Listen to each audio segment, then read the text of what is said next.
जिस पे कोई नेट फोर्स नहीं लग रही है, यानी we study the objects which are in equilibrium.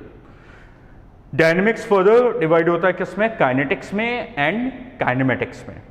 Kinetics में हम क्या स्टडी करते हैं, we study the motion taking into account the cause of the motion, हम कॉज को भी अकाउंट में लेते हैं। और काइनेमेटिक्स में केवल क्या स्टडी करते हैं, the properties of the motion की लाइक कितने देर के बाद मोशन कंप्लीट होगा, किसी पॉइंट पे उसकी वेलोसिटी क्या होगी, कितना डिस्टेंस वो कवर करेगा, कितना डिस्प्लेसमेंट कवर करेगा, without taking into account the cause of the motion. Okay okay, now let's say we develop some models, mathematical models. Models का मतलब क्या होता है कि ये एक हाइपोथेटिकल सिनेरियो है, ठीक है। हाइपोथेटिकल मतलब हम इन्हें इन्वेंट करते हैं टू सिंप्लीफाई द स्टडी। तो एक मॉडल होता है पार्टिकल का, या आप कह सकते हो पॉइंट ऑब्जेक्ट, पार्टिकल या पॉइंट ऑब्जेक्ट। देखिए पार्टिकल को कैसे डिफाइन किया जाता है कि it is defined as an object that has no size but has a mass. एक ऐसा ऑब्जेक्ट जिसमें कोई साइज नहीं होगी बट मास होगा, समझिए कोई साइज नहीं होगी, नो साइज, ठीक, बट हैज मास, ठीक। अब आप सोचोगे कि ऐसा प्रैक्टिकली कैसे पॉसिबल है। अगर हम कोई भी पार्टिकल लाते हैं, देखो एक ले मैन के लिए पार्टिकल क्या होता है कि anything which is very small. जैसे अगर आप किसी से पूछो तो कोई कह रहा है आपसे कि मेरे आँख में एक पार्टिकल चला गया, तो एक ले मैन नॉन साइंस वाला अगर बात करता है तो particle may be defined as something very small. But जब हम इसको मैथमेटिकल मॉडल मतलब समझ गए, एक हाइपोथेटिकल कॉन्सेप्ट की बात हो रही है, जो हम मॉडल्स, कई मॉडल्स हमारे इन्वेंट होते हैं, जैसे रियल गैस एक मॉडल है हम इन्वेंट करते हैं, तो वैसे ही पार्टिकल एक मॉडल है, पॉइंट ऑब्जेक्ट भी कह सकते हो, जो जिसमें कोई साइज नहीं होती है बट उसका मास होता है, ठीक है। तो ये, तो अगर आप कहते हो प्रैक्टिकली ये कैसे पॉसिबल है, तो ऑफकोर्स प्रैक्टिकली पॉसिबल नहीं है, क्योंकि प्रैक्टिकली अगर आप कोई भी ऑब्जेक्ट लोगे, कितना स्मॉल भी ले लो, कुछ ना कुछ उसकी साइज होगी, कुछ ना कुछ उसकी साइज होगी, राइट। तो it is what a hypothetical mathematical model. अब देखो कई लोग आप ये सोचोगे कि हम ऐसे मॉडल्स को इन्वेंट क्यों करते हैं जो प्रैक्टिकली पॉसिबल ही नहीं है। जैसा अभी हम आगे पढ़ेंगे, हम पुलिस पढ़ते हैं, मासलेस पुली। अब आप कहीं से भी मासलेस पुली प्रैक्टिकली ऑब्टेन नहीं कर सकते, कुछ भी आप पुली ऑब्टेन करोगे कुछ ना कुछ उस पर मास होगा। वैसे ही आप सर्फेसेस पढ़ते हो, frictionless surface, perfectly smooth surface, but practically no surface is perfectly smooth. तो कई बार हमारे कई स्टूडेंट्स के दिमाग में आता है कि why we invent such models, why we talk about hypothetical things which are practically not possible.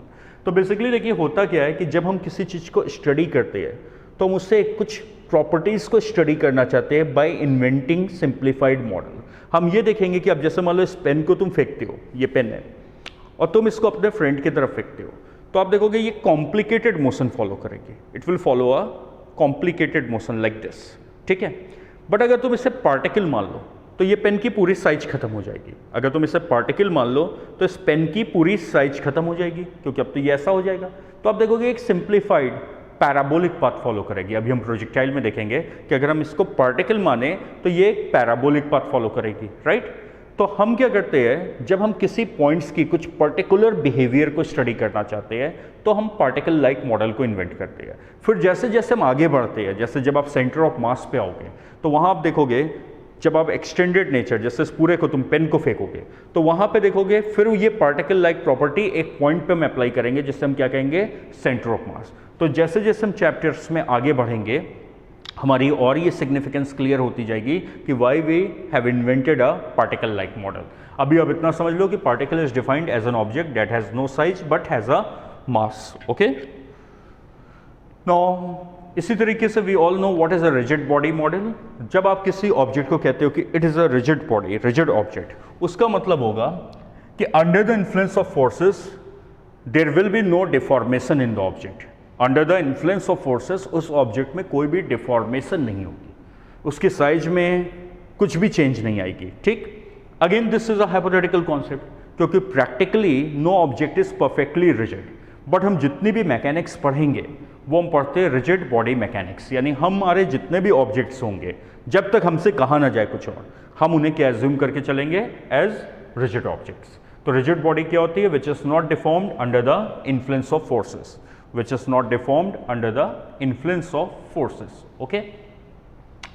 Now if you see what is the meaning of rest and motion? तो आपने इसे लोअर क्लासेस से पढ़ा है कि अगर स्पेस में कोई भी ऑब्जेक्ट अपने पोजीशन को चेंज करता है तो हम कहते हैं वो मूव कर रहा है, और अगर कोई चीज़ रुकी हुई है, अपने पोजीशन को चेंज नहीं कर रही है, देन यू से वो स्टैटिक है, रेस्ट पे। Now let's C what is the meaning of frame of reference. तो पहले हम फ्रेम ऑफ रेफरेंस को समझेंगे और फिर उसको फॉर्मली डिफाइन करेंगे। देखो, अगर आपको फ्रेम ऑफ रेफरेंस समझना है तो जैसे मान लीजिए आप कह सकते हो it is basically a platform from which observation is made. ये एक प्लेटफॉर्म होता है जहाँ से हम ऑब्जर्वेशन करते हैं। जैसे मान लो a car is travelling on the road, और इस कार में से दो लोग बैठे हैं, ए एंड बी। ठीक है, कार में दो लोग बैठे हैं, ए एंड बी। ओके,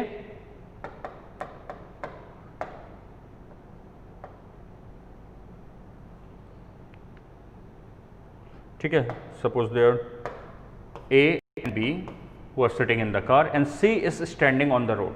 सी कहाँ पे है? वो रोड पे खड़ा हुआ है। ठीक है, अब तुम देखो, अगर तुम अपने फ्रेंड के साथ कार में बैठे हुए हो, ठीक है, तुम किसी के साथ कार पे बैठे हो, suppose you are A and your friend is B. तो अगर तुम अपने फ्रेंड के साथ कार में बैठे हुए हो तो तुम दोनों एक दूसरे के लिए रुके हुए हो, रेस्ट पे हो, तुम बात कर सकते हो, राइट, तुम स्नैक्स खा सकते हो, तो तुम दोनों एक दूसरे के लिए रेस्ट पे हो। तुम्हारे रिस्पेक्ट में वो पोजीशन नहीं चेंज कर रहा है, उसके रिस्पेक्ट में तुम पोजीशन नहीं चेंज कर रहे हो। ठीक, यानी अगर ए से पूछा जाएगा, अगर मैं ए को कॉल करता हूँ, पूछता हूँ बी कहाँ है, तो ए मुझसे क्या बोलेगा? ए कहेगा बी इज एट रेस्ट, यही बोलेगा ना ए कि बी कहाँ है? रेस्ट पे है। ठीक, बट अगर मैं सी को कॉल करता हूँ, सी से पूछता हूँ, तो सी को दिखेगा बी इज मूविंग। सी को क्या दिखेगा? बी इज मूविंग, यही दिखेगा ना सी को। क्यों? क्योंकि बी, सी को दिख रहा है कार मूव कर रही है और बी कहां बैठा है? कार में, राइट। तो you can see from the frame of A, from the frame of A, और ए किसमें? कार में। फ्रेम ऑफ ए का मतलब car frame, frame of A का मतलब car frame.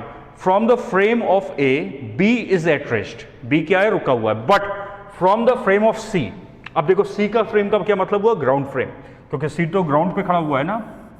From the frame of C B is moving. तो you can see कि एक के फ्रेम में बी मूव कर रहा है, दूसरे के फ्रेम में बी रुका हुआ है। इसका मतलब क्या है कि rest and motion are not absolute terms, इनकी कोई एब्सोल्यूट मीनिंग नहीं होती है। क्लियर है? सेम ऑब्जेक्ट किसी एक के फ्रेम में मूव कर सकता है और सेम टाइम पे दूसरे के फ्रेम में रुका हुआ दिख सकता है। क्लियर है ना? अब जैसे यहां बी दिख रहा है, तो बी सेम टाइम पे देखो ए के रिस्पेक्ट पे रुका हुआ है और सी के रिस्पेक्ट पे मूव कर रहा है। तो rest and motion are what? They are not the absolute terms, it depends on the frame of reference. Frame of reference की मीनिंग अभी क्वालिटेटिवली कैजुअल वे में समझ गए होंगे कि it is the platform from which observation is made. ये platform होता है जहां से ऑब्जर्वेशन किया जाता है। ठीक, जैसे हम लोग कहते हैं, वी नो अर्लियर जब पहले डे होता था तो पहले जो मॉडल था वो जियोसेंट्रिक था। जियोसेंट्रिक का मतलब ये होता था कि हम ये मानते थे कि अर्थ सेंटर में है और सन भी उसके चारों तरफ रिवॉल्व कर रहा है।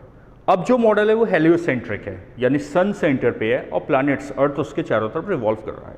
बट अभी भी हम कई बार कैजुअल लैंग्वेज में जियोसेंट्रिक मॉडल का यूज़ करते हैं। हम कहते हैं सूरज उग गया, सूरज डूब गया, यानी हम क्या कहते हैं कि हम रुके हुए हैं और सूरज मूव कर रहा है। तो it all depends on the frame of reference. जैसे जब हमसे मान लो बस या ट्रेन छूटती है तो हम फ़ोन करके घर पे बताते हैं कि मेरी ट्रेन छूट गई। हम ये नहीं कहते हम छूट गए, हम अपने फ्रेम से क्या कह रहे हैं? ट्रेन छूट गई। अगर ट्रेन के फ्रेम से देखो तो क्या कहेंगे? हम छूट गए। तो it all depends on the frame of reference कि हम किस नज़रिए से देख रहे हैं, किस प्लेटफॉर्म से ऑब्जर्वेशन कर रहे हैं। ओके, तो rest and motion are basically the relative terms, there is no absolute meaning, it all depends कि from which frame of reference you are observing.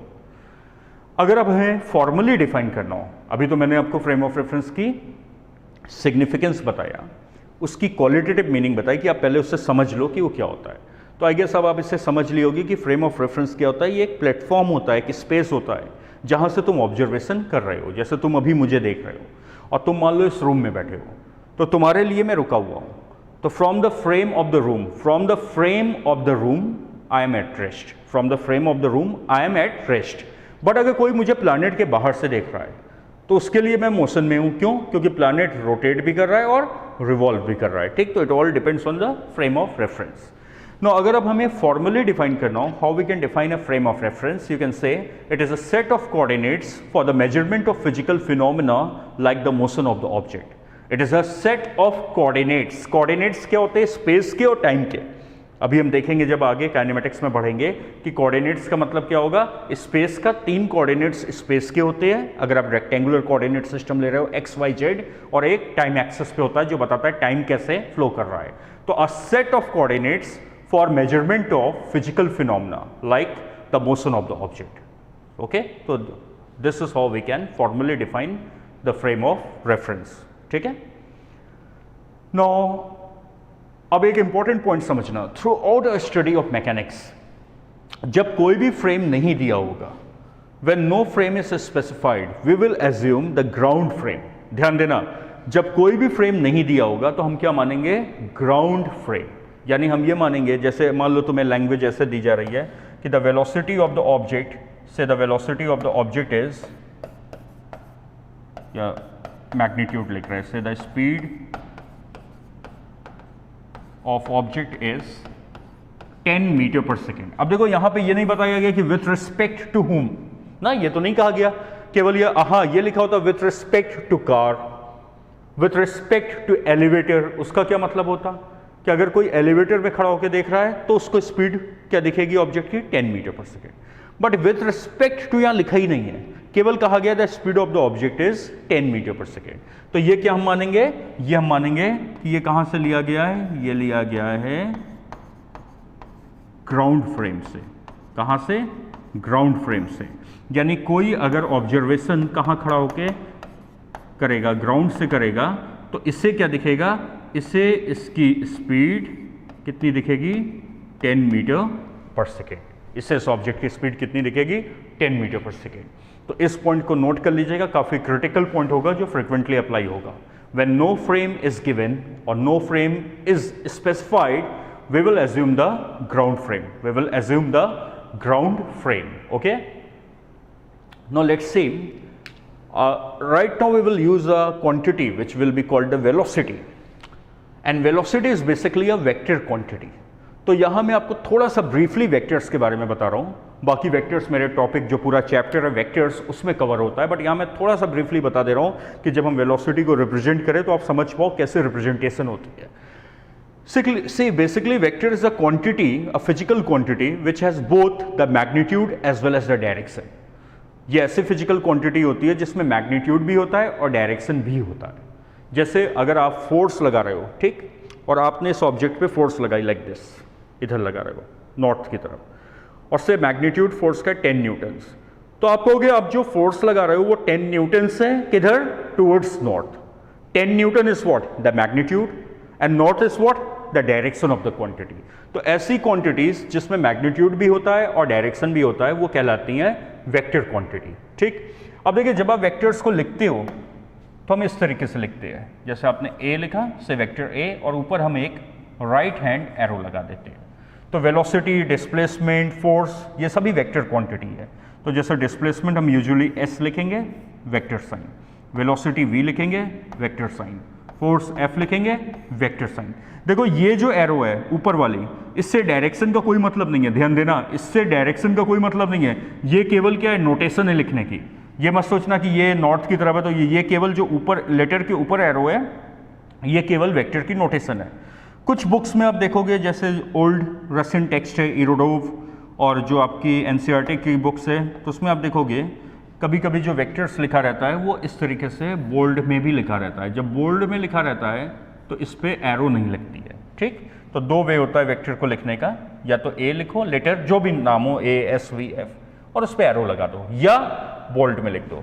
अब क्योंकि जब आप हैंड रिटन लिखते हो तो इसमें हमें काफ़ी ज़्यादा फिर एम्फेसिस करना होता है, तो हम ये वाली नोटेशन को प्रेफर करते हैं. ठीक है. तो इस तरीके से हम वेक्टर को लिखते हैं. It is a physical quantity which has both the magnitude as well as the direction. Okay. अब देखिए जब आप किसी वेक्टर को रिप्रेजेंट करते हो, जब आप किसी वेक्टर को रिप्रेजेंट करते हो तो इस तरीके से हम एक रे एरो से रिप्रेजेंट करते हैं, जिसका एक हेड होता है, एक टेल होता है, और जो इसकी लेंथ होती है, वो इसके मैग्नीट्यूड को बताती है. ठीक है. यानी ये लेंथ इसके मैग्नीट्यूड के प्रोपोर्शनल होती है. ये लेंथ देख रहे हो, ये इसके मैग्नीट्यूड से प्रोपोर्शनल होती है। और जो एरो होता है ये क्या बताता है? The direction of the vector quantity.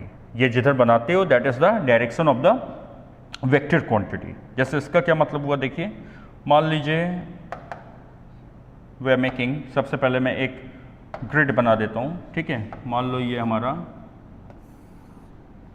से this is north, south, west और ईस्ट, ठीक है। मैंने 4 डायरेक्शन बना दिया, नॉर्थ, साउथ, वेस्ट और ईस्ट। मान लीजिए कार है and the car is moving north east with a velocity of 10 metre per second. तो देखो नॉर्थ ईस्ट इधर आएगा ना 45 डिग्री पे, तो आप इससे बनाओगे, ठीक।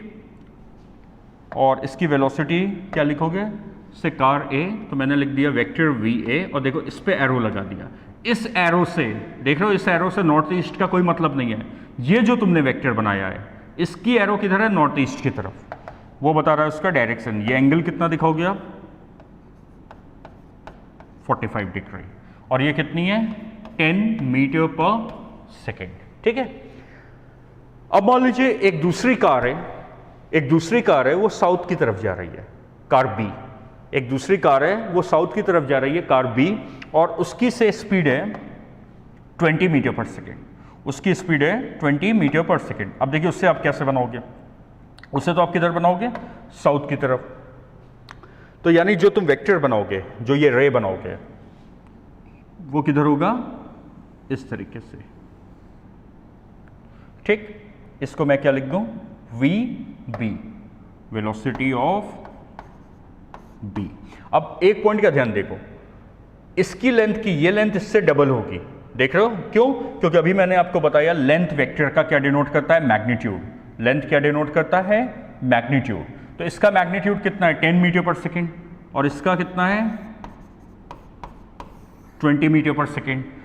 तो अगर तुमने इसको 5 सेंटीमीटर बनाया है तो इससे कितना बनाओगे? 10 सेंटीमीटर। यानी इसकी जो ज्योमेट्रिक लेंथ होगी वो इसकी लेंथ से डबल होगी, ठीक। तो इस तरीके से हम किसी वेक्टर को बनाते हैं, जो एरो होती है रे पे वो उसके डायरेक्शन को दिखाता है, और जो इसकी लेंथ होती है पूरे रे की, एरो के रे की, तो ये क्या बताती है? Magnitude, okay. So this is the representation of a vector quantity, okay. Now let's C, suppose अगर मान लो जैसे मैंने आपसे कहा कि आप एक वेलोसिटी बनाओ, ठीक, एंड से this is your V A. ये पॉइंट अभी मैंने आपको पहले भी बता चुका, से ये है 20 मीटर पर सेकेंड, ठीक। अब देखो अभी मैंने आपको बताया था ये लेंथ किसके प्रोपोर्शनल होगी? मैग्नीट्यूड के। तो मान लो अब तुमको 10 मीटर पर सेकेंड बनाना है, एक दूसरी वेलोसिटी बनानी है जिसका मैग्नीट्यूड कितना है? 10 मीटर पर सेकेंड। तो वो इसका हाफ हो जाएगी, तो it will be like this. और एरो किधर बनेगा? इट विल डिपेंड कि ये वेलोसिटी किधर है ना, तो ये इसकी हाफ हो जाएगी। This is your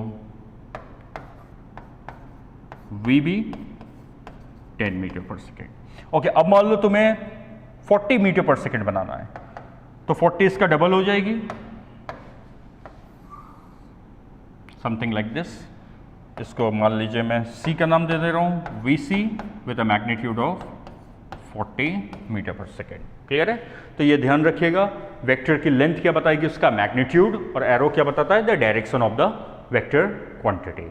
this is how we represent the vector, ठीक है। Now if you see, when we talk about the velocity of the particle, मैंने अभी आपको बताया कि मैं वेक्टर का थोड़ा सा ब्रीफ इंट्रोडक्शन यहाँ क्यों दे रहा हूँ, क्योंकि मुझे वेलोसिटी को समझाना है, and velocity is basically a vector quantity. तो when we talk about the velocity of the particle, तो देखिए जब पार्टिकल मूव करता है तो वो एक पाथ फॉलो करता है, ठीक है। उस पाथ को आप ट्रेजेक्ट्री भी कह सकते हो पार्टिकल की। मान लो the particle is going like this, ठीक है। से t1 टाइम पे वो यहाँ था, थोड़ी देर बाद वो यहाँ आ गया, फिर वो यहाँ आ गया ना, फिर वो यहाँ आ गया। तो ये जो है ये पार्टिकल का क्या है? यू कैन से this is the path of the particle, या क्या कह सकते हो? The trajectory of the particle, path of the particle और ट्रेजेक्ट्री ऑफ द पार्टिकल, ठीक है। अब देखिए, अगर आप पार्टिकल की वेलोसिटी किसी भी इंस्टेंट पे, इंस्टेंट मतलब किसी पॉइंट पे, पॉइंट ऑफ टाइम पे बनाते हो, तो वो उस पाथ से टेंजेंशियल बनेगी। ध्यान देना, वो उस पाथ से उस पॉइंट पे टेंजेंशियल बनेगी। तो जैसे मान लो, पहले तो मैं इन पॉइंट्स को नाम दे देता हूँ, ठीक है। से this is a point A, यहाँ जब पार्टिकल है तो ये पॉइंट बी है, यहाँ सी है और यहाँ डी है, ठीक। अब मैं तुमसे कहूँ कि अपने को ए बी सी डी पे वेलोसिटी बनानी है, तो ये पाथ है ना, देखो। तो अभी मैंने क्या कहा आपसे, the velocity vector is tangential to the path of the particle. Tangential मतलब एक लाइन जो टच करेगी हमारे पाथ को, tangential to the path of the particle. तो ए पे कैसे बनेगी, लाइक दिस। बी पे कैसे बनेगी, लाइक दिस। सी पे कैसे बनेगी, लाइक दिस। डी पे कैसे बनेगी, लाइक दिस। एक मिनट, लाइक दिस। डी पे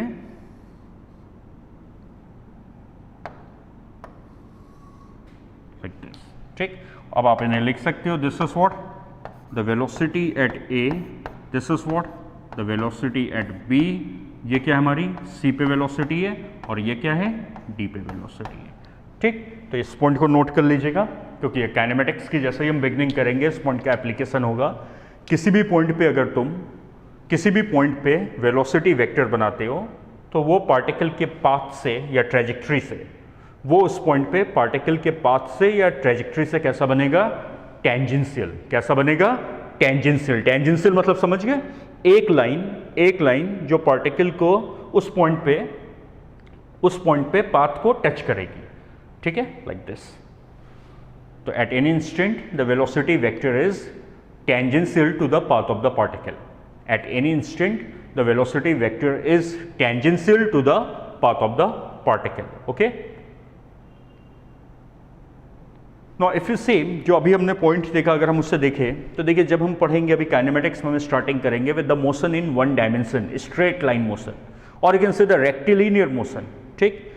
तो जब पार्टिकल स्ट्रेट लाइन मोशन में होता है, तो उसका अगर तुम ट्रेजेक्ट्री बनाओगे, it will be something like this, ठीक। ये हमारे पार्टिकल की क्या हो गई, ट्रेजेक्ट्री हो गई, और you can say the path.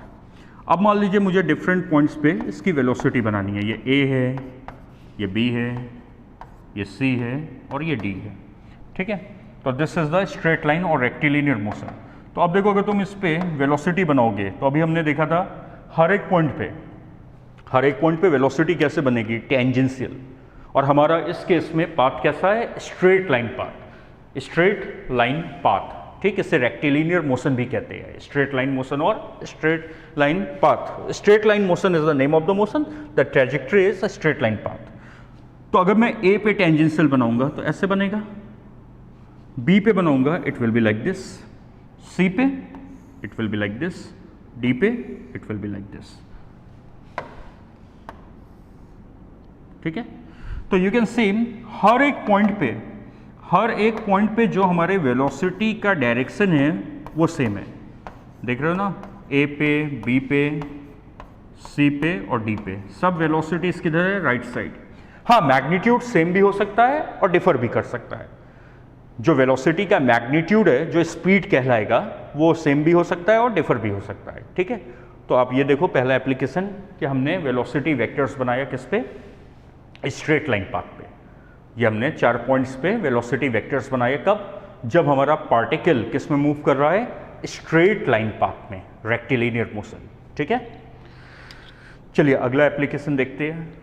अब मान लीजिए द मोशन इज कर्विलिनियर, तो when the particle moves in any curve path then the motion is said to be curvilinear. तो मान लीजिए हमारा पार्टिकल इस तरीके का पाथ फॉलो कर रहा है, this is again the path of the particle. अब मैं कुछ पॉइंट्स बना दे रहा हूं उससे, ए बी सी, ठीक है। और मुझे ए बी सी पे अगेन वेलोसिटी वेक्टर बनाना है। सेम अपनी बेसिक प्रॉपर्टी लगा दीजिए, जो भी वेलोसिटी वेक्टर होगा वो कैसे बनेगा, याद है, tangential to the path of the particle. तो ए पे लाइक दिस, बी पे लाइक दिस, सी पे लाइक दिस, राइट। तो ये आपकी वेलोसिटी वेक्टर्स बन गई, ए पे बी पे, सी पे। सेम वही आपने अपनी बेसिक प्रॉपर्टी लगा दी, the velocity vector will be what, tangential to the path of the particle. ठीक, तो this is how we are making the velocity vector in the case of curvilinear motion. This is how we are making the velocity vector in the case of curvilinear motion. Okay, now see the next point. Suppose the particle is moving in a circular motion. अगर particle circle में move कर रहा है, ठीक है, तो the path of the particle will be like this, maybe clockwise, maybe anti-clockwise. Say for the time being हम मान लेते हैं कि ये clockwise जा रहा है ऐसे, ठीक। तो this is what, the path of the particle. ठीक है, चलिए अब मैं कुछ पॉइंट्स ले लेता हूं, से ए, बी, सी, डी। ठीक है, मैंने 4 पॉइंट्स ले लिए, ए, बी, सी एंड डी, और इन चारों पॉइंट्स पे मुझे वेलोसिटी वेक्टर बनाना है। चारों पे मुझे वेलोसिटी, पार्टिकल की जो वेलोसिटी वेक्टर्स है उन्हें बनाना। So we will apply the same basics. The velocity vector will be what, the tangential to the path of the particle. तो ए पे किधर बनेगा, राइट साइड, बी पे टेंजेंट किधर बनेगा, नीचे, लाइक दिस, सी पे like this and D upward. तो ये आपकी वेलोसिटी वेक्टर बन गया, कहाँ, ए पे, बी पे, सी पे एंड फाइनली डी पे। अब यहां पे आप एक पॉइंट देख सकते हो, जो वेलोसिटी का डायरेक्शन है वो कंटिन्यूसली चेंज हो रहा है। देख रहे हो, वो कंटिन्यूसली चेंज हो रहा है। ए पे राइट है, बी पे नीचे है, सी पे लेफ्ट है, डी पे ऊपर है।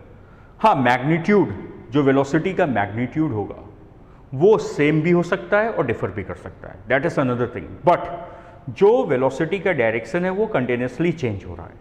जो भी वेलोसिटी का डायरेक्शन है वो कंटिन्यूसली चेंज हो रहा है। और अगर वेक्टर का मैग्नीट्यूड या डायरेक्शन दोनों में कुछ भी चेंज होगा तो वी से the vector is changing. Vector को आप तभी कांस्टेंट कह सकते हो, ध्यान देना, किसी वेक्टर क्वांटिटी को आप तभी कह सकते हो कि वो कांस्टेंट है अगर उसके magnitude as well as direction, magnitude और साथ में डायरेक्शन दोनों में ही कोई चेंज ना आए। ठीक है, तो अगर पार्टिकल ऐसे मूव करता कि वेलोसिटी का मैग्नीट्यूड भी हर जगह कांस्टेंट होता और डायरेक्शन भी कांस्टेंट होता, तो यू कैन से it is moving with uniform velocity. It is moving with uniform velocity. वो केवल कहाँ पॉसिबल है, स्ट्रेट लाइन पाथ पे। ठीक, जब भी पार्टिकल ऐसे मूव करेगा, देखो कर्व में, तो हर जगह वेलोसिटी का डायरेक्शन चेंज हो रहा है। तो even if the magnitude is constant, अगर हम मान भी ले कि मान लो पार्टिकल एक सर्कल में मूव कर रहा है और हमारे वेलोसिटी का मैग्नीट्यूड कांस्टेंट है, जो आगे हम पढ़ेंगे ऐसे मोशन को हम कहेंगे यूनिफॉर्म सर्कुलर मोशन, तब भी आप देखो वेलोसिटी का डायरेक्शन चेंज हो रहा है, तब भी आप देखो वेलोसिटी का डायरेक्शन चेंज हो रहा है। तो अगर मैं आपसे पूछूं, is it ever possible that a particle may move in a circular path with constant velocity? Is it ever possible that the particle may move in a circular path with constant velocity? Answer क्या होगा? No. Answer क्या होगा? No, it is never possible. Because whenever the particle is moving in a circular path, the direction of the velocity is continuously changing. And if the direction is changing, the vector will change. So it is never possible that particle may move in a circular path with constant velocity. Okay?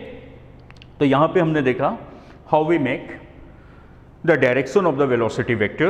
जब भी अपने को particle का path मालूम होगा, straight line, curvilinear, circular, तो उस पर आप कैसे बना दोगे, टेंजेंशियल वेक्टर्स बना दोगे। वो आपको क्या बताएगा, उस इंस्टेंट की वेलोसिटी का direction. Okay, now that is all for today's lecture. अब देखिए, जो आपका सेकेंड लेक्चर है मैकेनिक्स 2, वहाँ पे हम स्टार्ट करेंगे। सबसे पहले हम देखेंगे, आज तो हमने देखा कि फ्रेम ऑफ रेफरेंस की मीनिंग क्या होती है, मैकेनिक्स के क्या ब्रांचेस है, वेलोसिटी वेक्टर आप कैसे बनाते हो। ठीक, no in the next lecture जो हमारा पहला टॉपिक होगा वो होगा टाइप्स ऑफ मोशन। अब हम देखेंगे किसी ऑब्जेक्ट के मोशन को हम कैसे क्लासिफाई कर सकते हैं 3 क्लासेस में, the translational motion, the rotational motion and the vibration. ये तीनों आपके क्लास 11th में डिटेल्स में होंगे, अलग अलग यूनिट्स में। सबसे पहले यूनिट आप पढ़ते हो ट्रांसलेशनल मोशन की, फिर आप आते हो रोटेशनल मैकेनिक्स में, और आखिरी जो यूनिट्स है SHM, सिंपल हार्मोनिक मोशन, वहाँ पढ़ते हो वाइब्रेशन। फिर हम देखेंगे what are the meaning and significance of the distance and displacement, speed and velocity average speed, average velocity, and then we will be doing the numerical problems based on the 2 lectures. ठीक है, इन सब पे हम करेंगे numerical problems. तो before going for the second lecture make sure कि आपका जो ये पहला लेक्चर है ये कायदे से आप कर लेना, कायदे से नोट्स बना लेना, कायदे से चीज़ों को समझ लेना, और कहीं पे कोई भी डाउट होता है you can get in touch with me. आप कमेंट बॉक्स में भी लिख सकते हो और you can send me your query by WhatsApp. आपके पास मेरा व्हाट्सएप नंबर होगा. Okay, so will meet in the second lecture mechanics 2.